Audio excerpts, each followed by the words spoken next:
Hello students, मैं रोशन कुमार जायसवाल ई maths गुरु के इस यूट्यूब चैनल पर आप सभी लोगों का स्वागत करता हूँ। स्टूडेंट्स, अगर आप बीएससी एमएससी के स्टूडेंट्स हैं या फिर सीएसआईआर नेट गेट एनबीएचएम टीएफआईआर की तैयारी मैथमेटिक्स से कर रहे हैं तो ये चैनल आप लोगों के लिए बहुत यूजफुल है। तो अभी इस चैनल को सब्सक्राइब कर दीजिए, साथ ही साथ नोटिफिकेशन बेल को भी ऑन करके उसे ऑल पे सेट कर लीजिए ताकि हमारे द्वारा बनने वाले वीडियो लेक्चर्स के नोटिफिकेशन आप तक सबसे पहले पहुंच सके। तो चलिए शुरू करते हैं।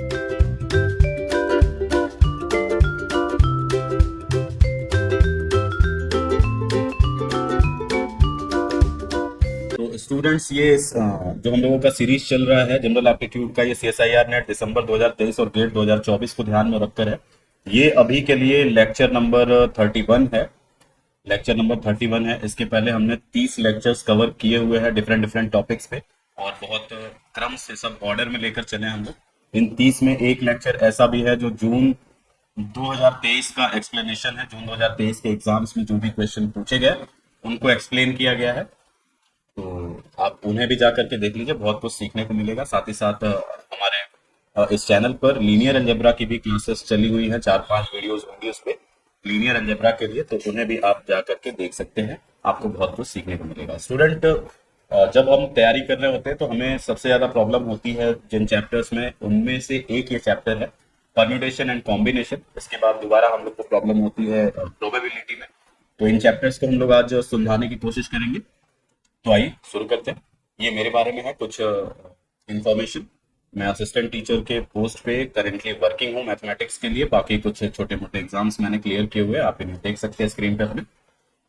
और ये जो कोर्स होगा सीएसआईआर नेट के इन पांचों स्ट्रीम्स के लिए इक्वली हेल्पफुल होगा, क्योंकि जनरल एप्टीट्यूड का सेक्शन सभी के लिए कॉमन होता है। तो मैथमेटिकल साइंस हो या फिजिकल साइंस हो या chemical sciences, life sciences and और साइंसेस, सबके लिए ये इक्वली इंपॉर्टेंट होगा। तो हम जैसे अपनी क्लासेस को स्टार्ट करते हैं एक प्यारी सी बात के साथ, तो आइए शुरू करते हैं उस प्यारी सी बात के साथ। जिंदगी बहुत हसीन है, कभी हंसाती है तो कभी रुलाती है, लेकिन जो जिंदगी की भीड़ में खुश रहता है, जिंदगी उसी के आगे सिर झुकाती है। बहुत प्यारी सी बात लिखी हुई है। देखो, जिंदगी तो हसीन है, चाहे आपकी लाइफ में किसी तरह का सिचुएशन हो, आप हंस रहे हो रो रहे हो, जिंदगी लेकिन अपना उसका अलग रुतबा है, वो अलग हसीन। आप कैसे उसके साथ हसीन हो सकते हो, आप उसके साथ कैसे रह सकते हो? अगर आप कोई सी भी सिचुएशन हो, आपके लाइफ में कोई सी भी सिचुएशन हो, चाहे हंसने का या रोने का सिचुएशन हो, दोनों ही सिचुएशंस में अगर आप खुश रहना जानते हो, मुस्कुराना जानते हो, किसी भी सिचुएशन में मुस्कुराना जानते हो, क्योंकि आप जानते हो कि सिचुएशन चेंज तो होती है, पक्का चेंज होती है। तो अगर आप मुस्कुराना जानते हो तो जिंदगी भी आपके सामने सर झुका देती है। यार क्या बंदा है, इसको कोई फर्क नहीं पड़ता कि मैं इसे गम दे रहा हूं या खुशी, ये एक जैसा मुस्कुराहट के साथ अपनी जिंदगी को जी रहा है। फिर आपको जिंदगी जीने का भी मजा आएगा। तो इस प्यारी सी बात के साथ हम लोग अपने क्लास को स्टार्ट करते हैं। सबसे पहले आज की क्लास का जो सबसे इंपॉर्टेंट चीज है वो है फंडामेंटल प्रिंसिपल ऑफ काउंटिंग। इसमें सबसे पहला मल्टीप्लिकेशन रूल है और दूसरा एडिशन रूल है। इन्हीं दोनों रूल्स पे ज्यादा काम होता है, इस पे कंपैरेटिवली लेस काम होता है। मल्टीप्लिकेशन रूल पे ही ज्यादा काम होता है। क्या कहता है हमारा multiplication rule fundamental principle of counting के लिए? If an event can occur in m different ways and another event can occur in n different ways, then the total number of occurrences of event is m into n। यहाँ पे ये कहा जा रहा है कि अगर कोई इवेंट है, सपोज करो इवन इवेंट है, इसको अगर ऑकर होने के लिए ये m नंबर ऑफ वेज लग रहा है, मतलब ये m टाइप से, m तरीके से ये घटना घट सकती है, और एक दूसरी घटना है a2 जो कि n तरीकों से घट सकती है। तो अगर कहा जाए कि साइमल्टेनियसली ये घटनाएं कितने तरीकों से घट सकती है, एक साथ ये घटनाएं कितने तरीकों से घट सकती हैं, तो ये इन दोनों का मल्टीप्लिकेशन हो जाता है, m इंटू n हो जाता है डायरेक्टली, और हमें आंसर मिल जाता है। ये मल्टीप्लिकेशन रूल है। वही एडिशन रूल हमारा ये कहता है कि अगर कोई इवेंट है जो m डिफरेंट वेज में ऑकर कर सकता है, हैपन हो सकता है, और दूसरा इवेंट है जो कि n डिफरेंट वेज में ऑकर हो सकता है, लेकिन both of them can not occur at the same time, simultaneously अगर दोनों इवेंट नहीं ऑकर हो सकते, तब टोटल नंबर ऑफ ऑकरेंसेस जो होते हैं वो होते हैं m प्लस n। यहां पर मैंने वर्ड यूज किया था कि E1 और E2 साइमल्टेनियसली एक साथ अगर घटित हो रहा है तब उसके कितने नंबर ऑफ वेज हो सकते हैं, तो उसके लिए हमने मल्टीप्लाई किया लेकिन अगर E1 और E2 ऐसे इवेंट हैं जो एक साथ नहीं घट सकते, एक साथ अकर नहीं कर सकते, और ये m नंबर ऑफ वेज में हो रहा है और ये n नंबर ऑफ वेज में हो रहा है, तो टोटल जो होगा वो m plus n number of ways में आप इवेंट को घटाएंगे। ठीक है, ये फंडामेंटल प्रिंसिपल ऑफ काउंटिंग है। कुछ एक एग्जांपल्स के थ्रू हम लोग इन चीजों को समझेंगे, आपको अच्छे से समझ आएंगी चीजें। जैसे ये पहला एग्जांपल है, सीएसआईआर नेट जून 2017 का ये क्वेश्चन है। पूछा जा रहा है कि in how many ways can you place N coins on a board with N rows and N columns such that every row and every column contains exactly one coin। एक ऐसा बोर्ड है जिसमें n रोज है and n column है। तो एक ऐसा board है, सपोज कर लो मैंने n को सपोज कर लिया 5, तो एक ऐसा बोर्ड हमको बनाना होगा जिसमें 5 रोज हैं और 5 ही कॉलम्स भी हैं। तो 1 2 3 4 5, 1 2 3 4 5, 5 रो हो गए, 5 ही कॉलम्स हैं, 1 2 3 4, 5 कॉलम्स हो गए, 1 2 3 4 5। ठीक, अब कहा जा रहा है कि एक कॉइन आपको रखना है, चाहे किसी रो में हो चाहे किसी कॉलम में। तो अगर आपके पास n कॉइन्स है, अगर आपके पास n कॉइन्स हैं, तो आप इसको इस बोर्ड पे कितने तरीकों से सजा सकते हो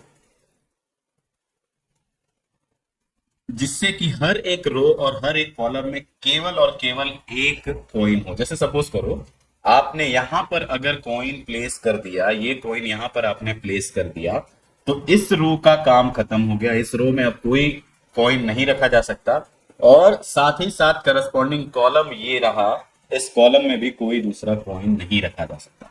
तो वही आपसे पूछा जा रहा है कि n कॉइन्स हैं आपके पास, यानी n इज इक्वल टू 5 है, तो 5 कॉइन्स हैं आपके पास, इसको आप कितने तरीकों से इस बोर्ड पर सजा सकते हो, ये पूछा जा रहा है।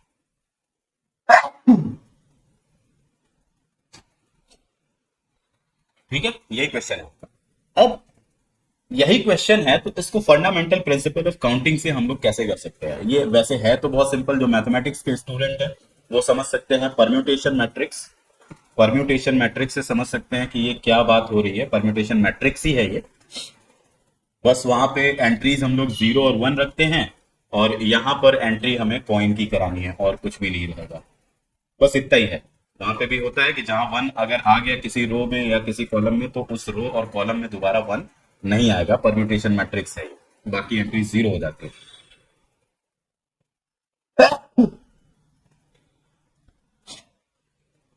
तो ठीक उसी तरह से यहां पर 1 की जगह आप पॉइंट को सपोज कर लेते हो अगर, तो यहां पूछा जा रहा है कि ऐसी कितनी मैट्रिक्स बन सकती है। तो यहां पर तो सीधे सीधे था कि अगर 5x5 की मैट्रिक्स है तो कितनी मैट्रिक्स बन सकती है, तो सीधे फैक्टोरियल 5 आप बता देते थे। ठीक, ये डायरेक्टली हो जाता था। फैक्टोरियल 5 का मतलब होता है 5 इंटू 4 इंटू 3 इंटू 2 इंटू 1, ये चीज होती है। और इसको अगर मैच करे तो ये n into n minus 1 into n minus 2 into, ऐसे करके 1 तक आ रहा है। मतलब ऑप्शन बी तो करेक्ट है। मैथमेटिक्स वाले इस चीज से इसको रिलेट कर सकते हैं, लेकिन हमने सीखा अभी अभी फंडामेंटल प्रिंसिपल ऑफ काउंटिंग, उसके हेल्प से कैसे इस क्वेश्चन को किया जा सकता है। ध्यान से देखिएगा, इजी है, हम लोग समझ सकते हैं इस चीज को। आइए दिखाते हैं कैसे। जैसे अब मैं पहले रो या पहले कॉलम की बात कर रहा हूं, अगर मैं पहला कॉइन प्लेस करने जा रहा हूं यहां पे, तो मेरे पास इस कॉइन को रखने के कितने प्लेसेस होंगे जहां मैं इनको जहां चाहे वहां रख सकता हूं। तो 1 2 3 4 5, मेरे पास टोटल 5 चॉइसेस थी। मतलब जो हमारा यहाँ पे ये कहा जा रहा है कि an event can occur in m different ways, तो मेरे पास ये कॉइन रखने का ये 5 डिफरेंट वेज था पहले, तो यहां पे मैंने लिख दिया 5। ठीक, अब मैंने इन पांचों में से किसी एक जगह पे कॉइन को रख दिया, जिसकी वजह से ये रो और ये कॉलम डिलीट हो गया। अब दूसरे रो में हम चले अगर, तो अब हमारे पास कितने नंबर ऑफ वेज हैं जिसमें हम कॉइन्स को प्लेस कर सकते हैं। तो हम कॉइन यहां भी प्लेस कर सकते हैं, यहां भी, यहां भी, यहां भी, इन चारों में से किसी जगह पे कॉइन को प्लेस कर सकते हैं। तो हमारे पास total number of this event can occurrence in 4 different ways, तो 4 वेज हैं जिससे ये कॉइन को हम लोग प्लेस कर सकते हैं अलग अलग प्लेसेस पे। अब इन चारों में से सपोज करो मैंने कॉइन को यहाँ पे रख दिया, इन चारों में से कहीं भी रख सकते हैं, यहाँ पे रख दिया, जिसकी वजह से ये रो गया और ये कॉलम चला गया। अब हमारे पास नेक्स्ट रो के लिए कितने चॉइसेस हैं? तो एक, दो और तीन चॉइसेस हैं। तीन चॉइस हमने रख दिया। अब सपोज करो मैंने कॉइन को यहां प्लेस कर दिया, ये रो गया, ये कॉलम गया। अब मेरे पास कितने चॉइसेस हैं?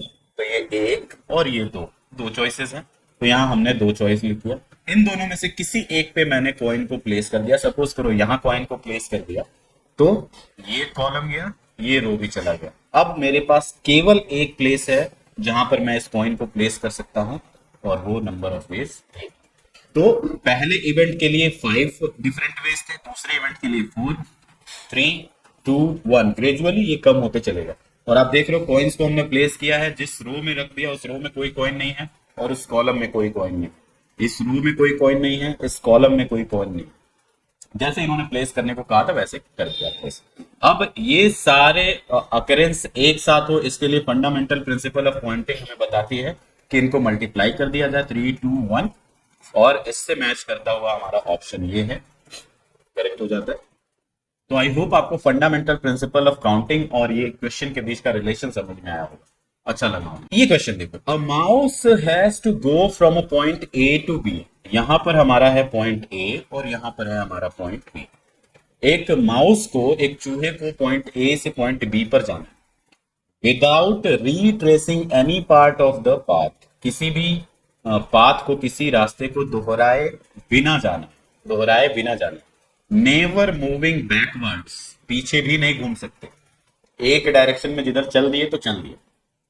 तो पूछा जा रहा है कि what is the total number of distinct paths that the mouse may take to go from A to B। अब यहां पर भी फंडामेंटल प्रिंसिपल ऑफ काउंटिंग की हेल्प से इस क्वेश्चन को आसानी से किया जा सकता है। ये दिसंबर 2014 का क्वेश्चन। जैसे देखो हमारे पास चूहा यहां से चला, अब यहां पर उसके पास रास्तों की दो चॉइसेस थी, either he can go here और ही कैन गो हियर। दो चॉइसेस थी, इन दोनों में से किसी एक रास्ते को चुनेगा तब भी वो इस रास्ते पे आ जाएगा। इस पॉइंट पे पहुंचने के बाद अब उस चूहे के पास चार चॉइसेस हो गई, 1, 2, 3 एंड 4। चार चॉइसेस हैं जहां से ये चूहा हम करके जा सकता है। ठीक, इस पॉइंट पे आएंगे वापस और फिर जब यहां से आगे बढ़ेंगे इस पॉइंट पे आएंगे तो अब उसके पास तीन चॉइसेस और हैं।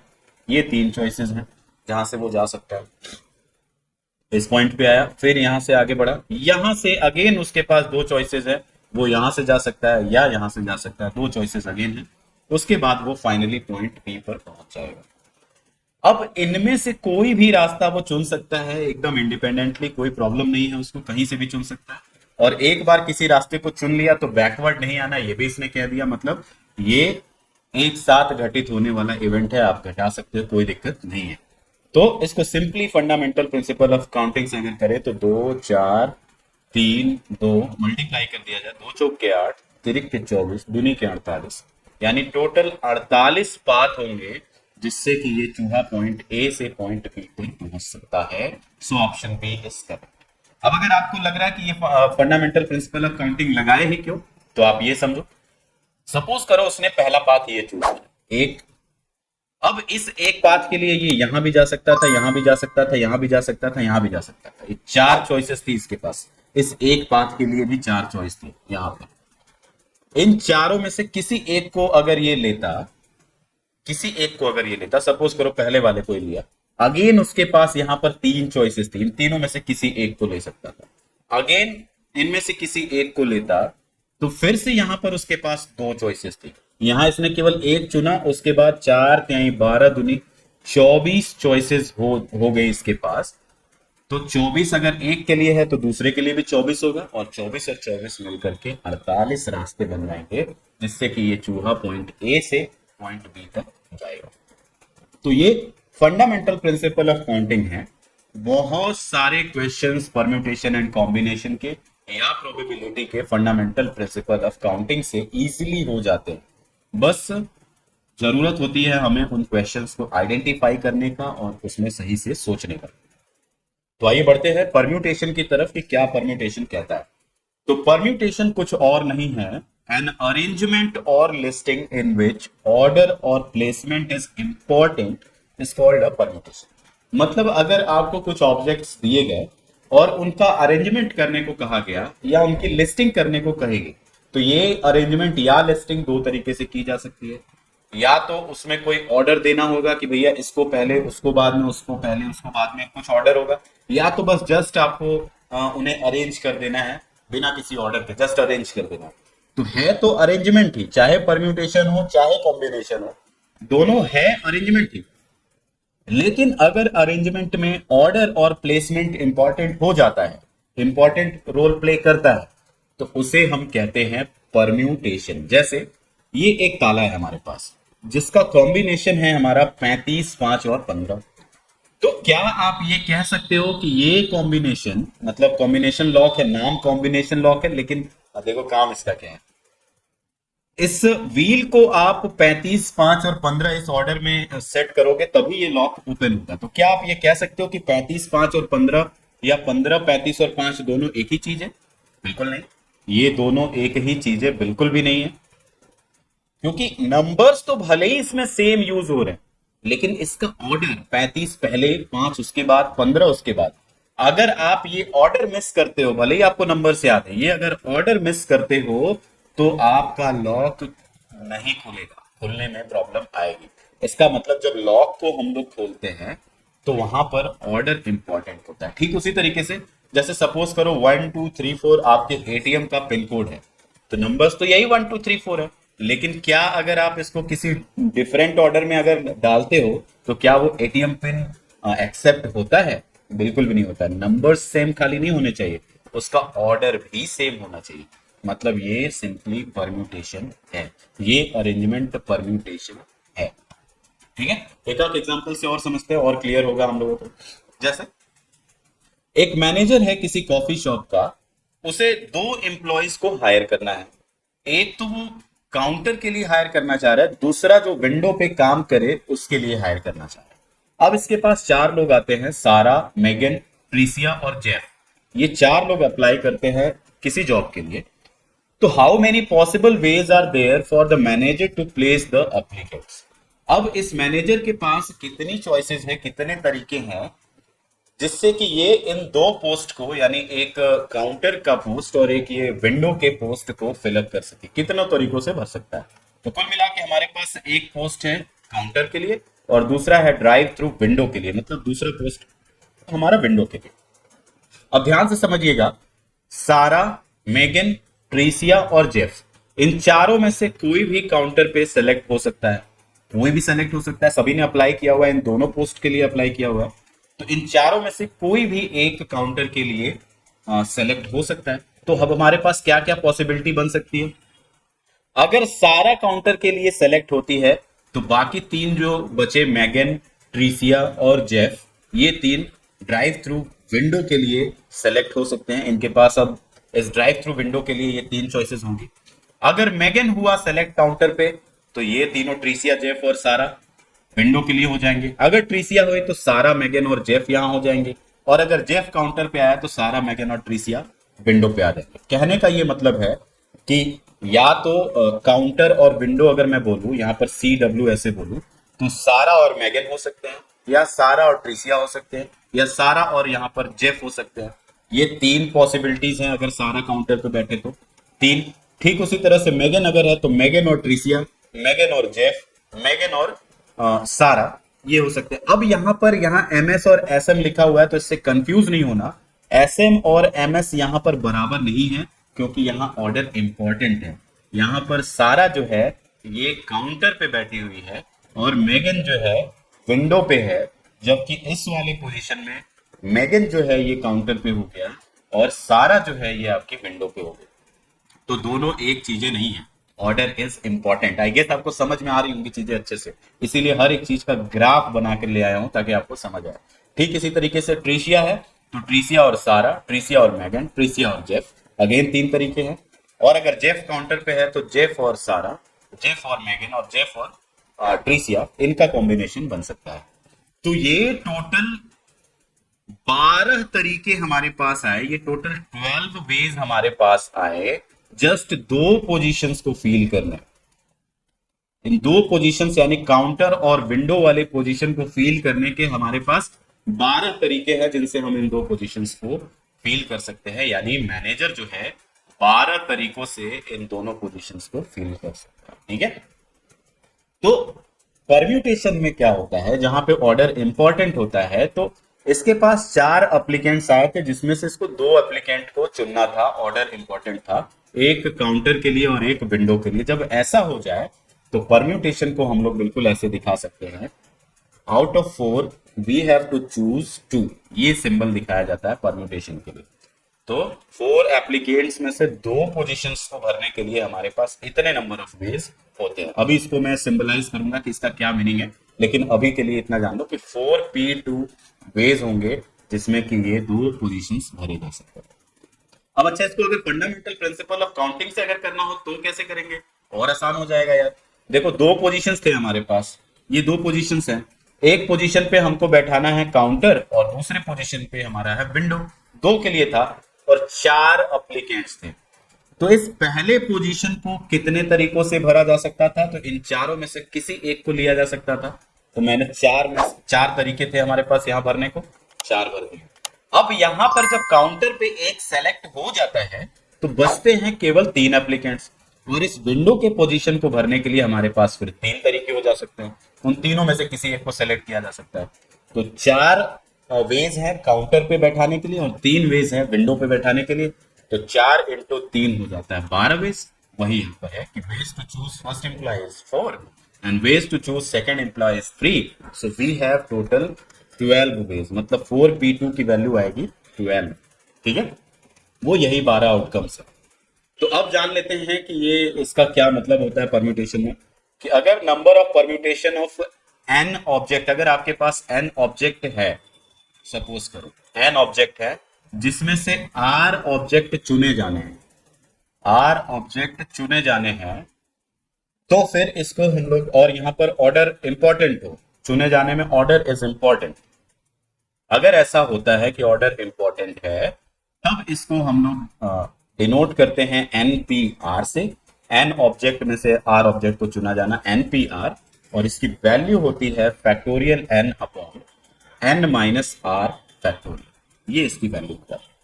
ठीक है, अब कैसे इसको सॉल्व करते हैं, जैसे अभी 4p2 वाला था हमारा, 4p2 वाला था हमारा, तो उसको हम लोग कैसे सॉल्व करते हैं, फैक्टोरियल 4 माइनस 2 का factorial which is factorial 4 upon factorial 2। Factorial का कुछ और मतलब नहीं होता, फैक्टोरियल का जस्ट इतना मीनिंग होता है कि जो नंबर है उससे रिवर्स ऑर्डर में सारे नंबर्स का मल्टीप्लीकेशन अप टू 1 कर लीजिए। तो 4 तिहाई 12 दूनी 24 भागे 2, यानी 12 वेज है टोटल इसको। जैसे 10p6 अगर है तो यहाँ फैक्टोरियल 10 अपॉन 10 माइनस 6 का फैक्टोरियल होगा यहाँ पर। फैक्टोरियल 10 का मतलब 10 9 8 7 6 5 इंटू फैक्टोरियल 4 4 3 2 1 है यहाँ पर, और 10 माइनस 6 ये 4 फैक्टोरियल है, इसीलिए इसको लिखा 4 फैक्टोरियल, और इससे इसको हमने काट दिया, इसको मल्टीप्लाई कर लेंगे, हमारा आंसर हो जाएगा। ठीक है, 7c3 का मतलब फैक्टोरियल 7, और नीचे इन दोनों का डिफरेंस 7 में से 3 लिया फैक्टोरियल 4, इसको लिखेंगे 7 6 5 इंटू फैक्टोरियल 4, नीचे फैक्टोरियल 4 कट गया, 7 6 इंटू 5 कर लेंगे, जो भी आंसर आएगा वो हमारा आंसर हो जाएगा। ठीक है, तो ये रहा permutation, fundamental principle of counting के बाद ये रहा परम्यूटेशन। इसके बाद देखते हैं कि कॉम्बिनेशन क्या होता है। अब अरेंजमेंट अगर कोई आप कर रहे हो, लिस्टिंग अगर आप कोई कर रहे हो, उसमें अगर ऑर्डर और प्लेसमेंट इंपॉर्टेंट नहीं है तो सिंपली वो कॉम्बिनेशन हो जाता है। जैसे अगर आपके पास 10 इंग्रेडिएंट्स हैं, उसमें से 2 को चुन के सलाद बनाना है, तो उन दोनों को चुनने के बाद उसे किस ऑर्डर में डालना है सलाद में, ये इंपॉर्टेंट तो है नहीं। जैसे सपोज करो प्याज और खीरा का आप सलाद बना रहे हो, तो पहले खीरा डालोगे कि पहले प्याज डालोगे, इससे कोई फर्क पड़ता है क्या? दोनों को किसी भी ऑर्डर में डालो, बनेगा सलाद ही। तो यहां पर ऑर्डर मैटर नहीं करता है, इसलिए इसको कहा जाएगा कॉम्बिनेशन, इस अरेंजमेंट को कहा जाएगा कॉम्बिनेशन। और कॉम्बिनेशन को दिखाने का तरीका होता है कि जैसे n ऑब्जेक्ट है आपके पास और r ऑब्जेक्ट्स को आपको चुनना है, तो n ऑब्जेक्ट्स में से r ऑब्जेक्ट को चुनना NCR कहलाता है, लेकिन यहां पर ऑर्डर से कोई मतलब नहीं होना चाहिए, ऑर्डर इंपॉर्टेंट नहीं होना चाहिए। तो ये एनसीआर बन जाता है, which is factorial N upon N minus R का फैक्टोरियल एन टू आर का फैक्टोरियल हो जाता है।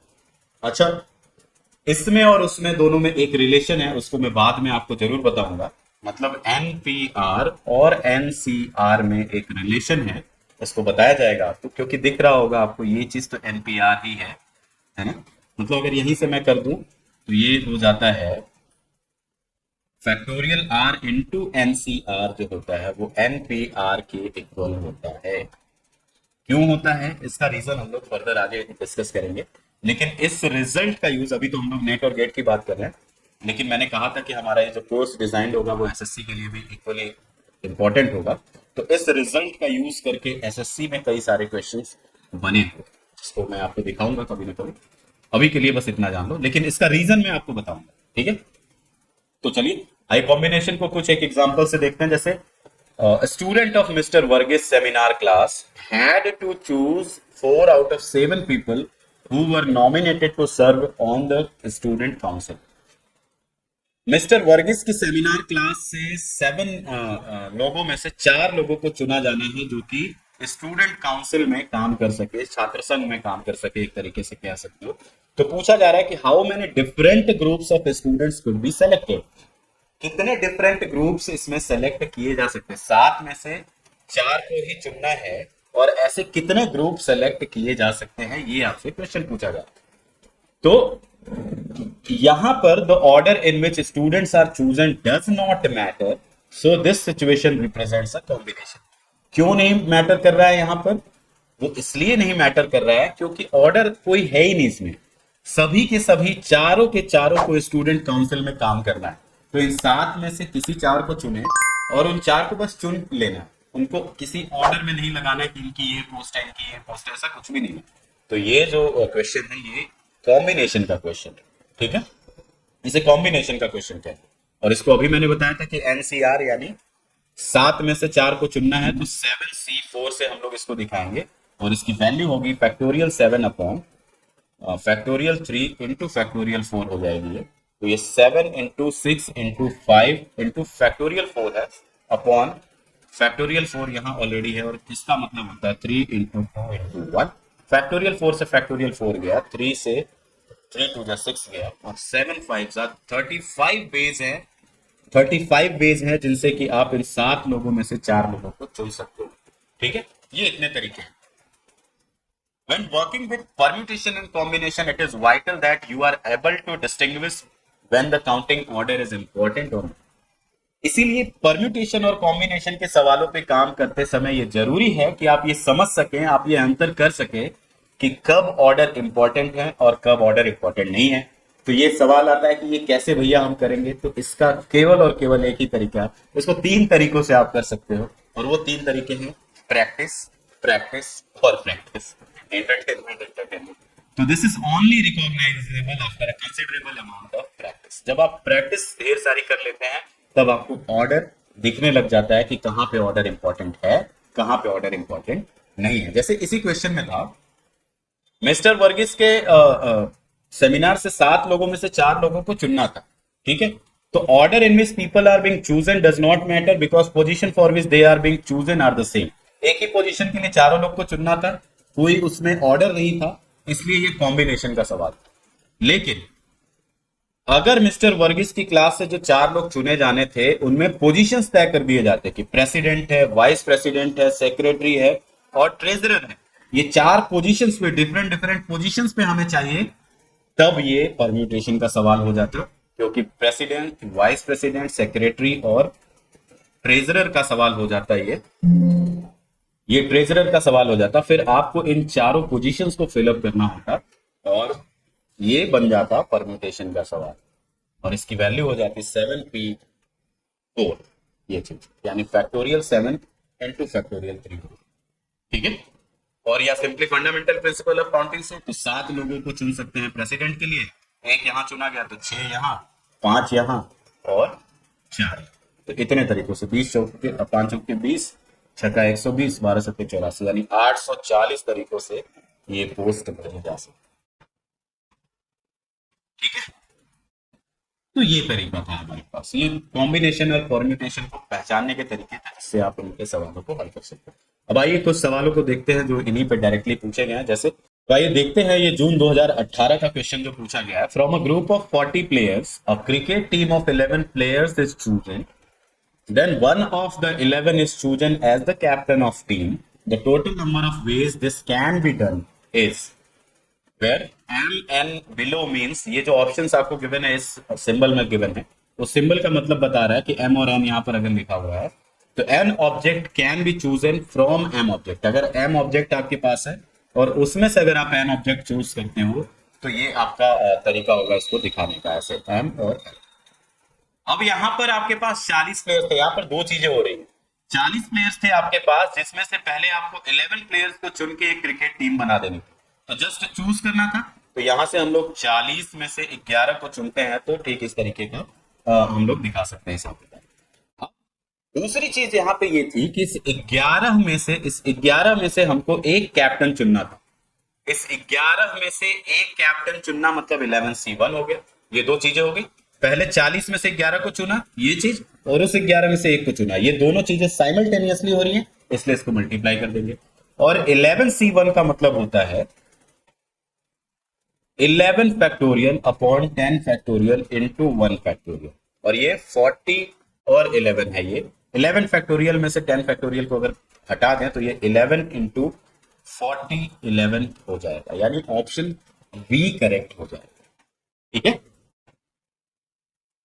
एक ही पोजीशन के लिए भरना ही था तो भैया 11C1 केवल एक चूज कर लिया आपने, सिंपली 11 में से एक को चुनना है मतलब 11 तरीके होंगे, सिंपली 11 तरीके। और 40 में से 11 चुनना है तो वो तो ये यहाँ पे डिफाइन नहीं किया हुआ। तो ये सिंपल क्वेश्चन था, जस्ट आपको सिंबल्स में उलझाया गया और दो चीजें थी उसको ध्यान देना था। जैसे यहाँ पर दूसरा क्वेश्चन है कि ड्यूरिंग अ समर वैकेशन, एक समर वैकेशन हुआ, 20 फ्रेंड्स फ्रॉम अ हॉस्टल से each wrote a letter to each of all of others, the total number of letters written. 20 दोस्त थे, 1 2 3 ऐसे करके 20 दोस्त थे, हर एक ने एक दूसरे को सभी को लेटर लिखा। तो अगर मैं पूछूं कि कितने लेटर्स लिखे गए, यही तो क्वेश्चन है, मैं सिंपली पूछूं कि एक आदमी कितने लेटर लिखेगा, तो इसका जवाब आप दे सकते हो। मतलब इसको हम लोग simply fundamental principle of counting से कर सकते हैं। 20 लोग हैं हमारे पास, लेकिन एक ने कितनों को लेटर लिखा होगा, तो 20 में से ये खुद को तो लेटर लिखेगा नहीं, बाकी 19 को लेटर ये लिखा होगा। एक ने 19 लोगों को लेटर लिखा। अब यहां पर ऑर्डर इंपॉर्टेंट है या नहीं है, आप खुद ही सोच लो। क्या अगर आपने किसी को लेटर दिया तो क्या ये हो गया कि हाँ लेटर मान लिया गया? नहीं भैया, ये दूसरे आदमी भी आपको लेटर देगा, तब ये कम्युनिकेशन पूरा होगा। मतलब यहां पर बैठा हुआ हर एक आदमी 19 लेटर लिखेगा, मतलब 20 आदमी हैं, हर एक ने 19 लेटर अगर लिखा तो 19 दुना के 38, 380 लेटर्स टोटल। कुछ लोग यहाँ पर कंफ्यूज हो सकते हैं कि 20 लोग हैं, सभी ने लेटर लिखा है 20-20 लोगों को, तो 20-20 400 हो गया। नहीं भैया, कोई खुद को लेटर क्यों लिखे? नहीं लिखेगा खुद को लेटर, है ना। या फिर कुछ लोग कंफ्यूज हो रहे होंगे कि 20 हैं, एक एक लेटर सबको थमाते गए, तो क्या ऐसा है क्या कि एक लेटर एक को थमा दो तो फिर उससे सभी से बात हो जाएगी? नहीं, कम्युनिकेशन तभी पूरा होता है दो लोगों के बीच में। जैसे सपोज करो लेटर की जगह आप यहाँ व्हाट्सएप मैसेज ही कर लो, अगर आपने इधर से लिखा हाय और इधर से लिख के आया हेलो, तब जाके ये कम्युनिकेशन पूरा होता है, जब दोनों होता है तब, है ना। मतलब एक ने एक लिखा, एक आदमी था इसलिए एक लिखा, अगर दो आदमी हैं तो इसको ऑब्वियसली दो लोगों को मैसेज भेजना पड़ेगा, किसी एक को मैसेज भेज के दोनों का काम चल जाएगा ऐसा नहीं है, अनटिल और अनलेस ये दोनों एक साथ बैठे हो।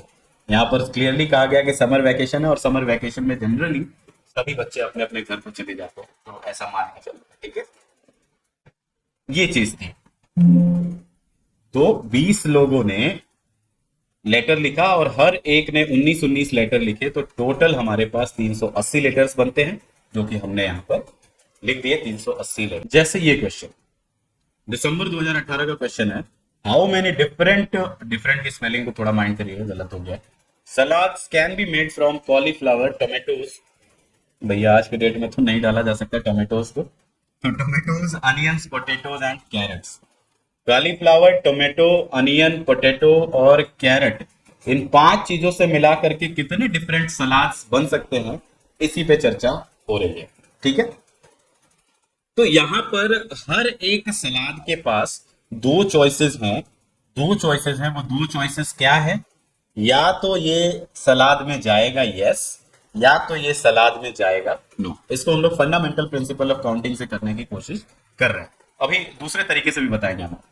ठीक उसी तरीके से टोमेटो के पास भी दो चॉइस है, यस और नो। इसके पास भी दो चॉइसेस है, यस और नो, यस और नो, यस और नो। दो दो चॉइसेस हर एक सब्जी के पास है, जिससे कि वो मिलकर के सलाद बना सकते हैं। तो दो दो चॉइसेस हैं, तो दो गुड़े दो गुड़े दो गुड़े दो, दो दुनी चार दुनी आठ दुनी 16 दुनी 32 तरीके हो सकते हैं। लेकिन रुको, यहाँ देखो ऑप्शन में 32 है, 32 तक पहुंचे और आप पटाख से 32 लगा दोगे, ऐसा नहीं है।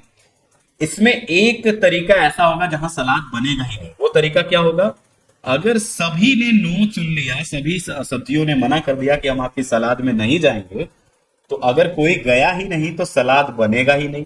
तो कोई गया ही नहीं वाला एक तरीका हम लोग यहां से हटा देंगे, यानी 31 तरीके होंगे जिससे अलग अलग सलाद हम बना सकते हैं। ये चीज थी, ऐसे सलाद बनाना था भैया।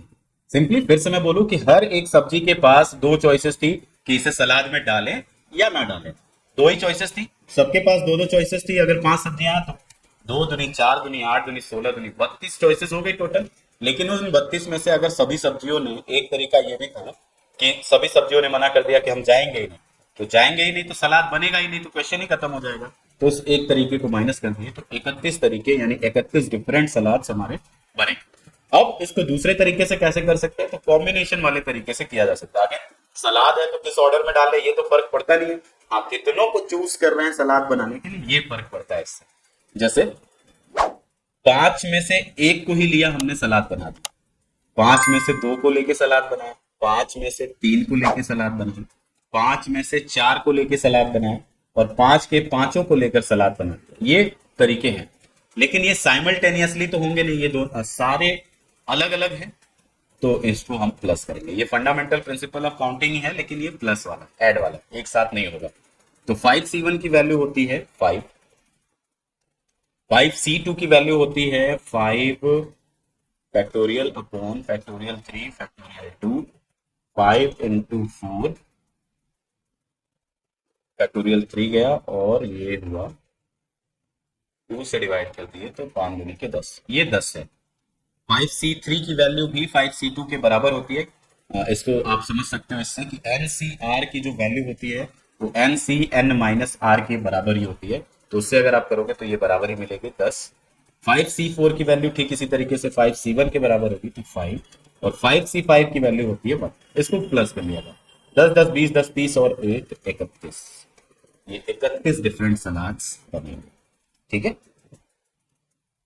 तो ये था हमारा परम्यूटेशन एंड कॉम्बिनेशन का सवाल। अगला चैप्टर हमारा जो होगा वो होगा प्रोबेबिलिटी का।